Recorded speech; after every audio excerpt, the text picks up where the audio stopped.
झापा प्रहरीले लागू औषध कारोबारीको सञ्जाल तोड्ने अभियानमा ठूलो सफलता हात पारेको छ। विशेष सुराकीको आधारमा गरिएको एक कारबाहीमा हुन्डाईको क्रेटा कारमा लुकाएर ल्याइएको ब्राउन सुगर सहित 4 जनालाई प्रहरीले पक्राउ गरेको हो। पक्राउ पर्ने सबै नुवाकोटका बासिन्दा हुन्, जसमा बेलकोटगढी नगरपालिका 13 का 21 वर्षीय साजन तामाङ, 30 वर्षीय सजिन लामा, 33 वर्षीय दिपेश लामा र 23 वर्षीय राम तामाङ रहेका छन्। जिल्ला बाहिरबाट आएर झापालाई ट्रान्जिट पोइन्ट बनाउन खोज्ने यी समूह फन्दामा परेको बताउँदै जिल्ला प्रहरी कार्यालय झापाका एसपी राजन लिम्बुले भने, झापा जिल्लाको विभिन्न स्थानहरू धेरै जस्तो खुला सिमाना भएको हिसाबले अहिले केही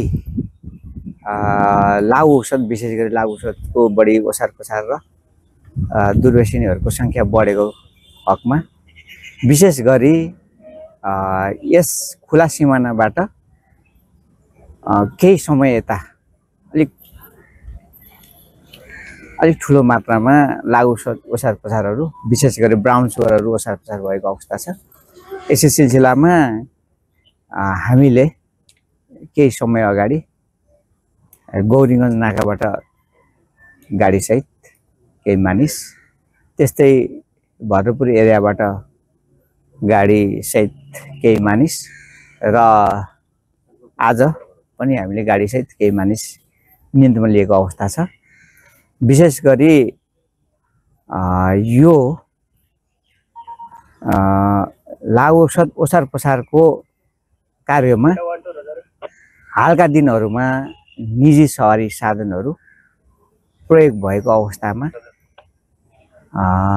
हामीले प्रहरीको तर्फबाट र आम समुदाय र सबै सम्बन्धित सरकारी निकायले विशेष निगरानी र सूचनाका आधारमा यस कार्यलाई तीव्रता दिई कारबाही तथा पक्राउ कार्यलाई अगाडि बढाएको अवस्था छ। यसै सिलसिलामा लगभग अहिले हामीले ब्राउन सुगर हेर्ने भने टेन्टेटिभली धेरै मात्रामा बरामद भइसकेको अवस्था छ। हामीले विभिन्न कामकाजले भारततर्फ गई फर्किने क्रममा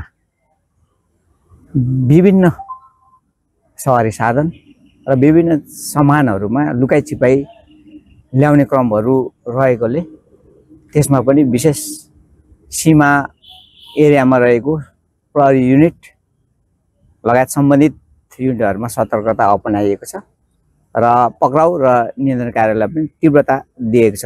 केही समय अगाडि यो मेची नगर अन्तर्गतको सामुदायिक वनमा एकै दिन एकै पटक त्यो वनभित्र चाहिँ ब्राउन सुगरको कारोबार हुँदैछ भन्ने सूचनाका आधारमा एकै पटक 43 जना सेवनकर्तालाई नियन्त्रणमा लिई भोलिपल्ट कारोबारीलाई पनि नियन्त्रणमा लिएको अवस्था छ र 43 जनालाई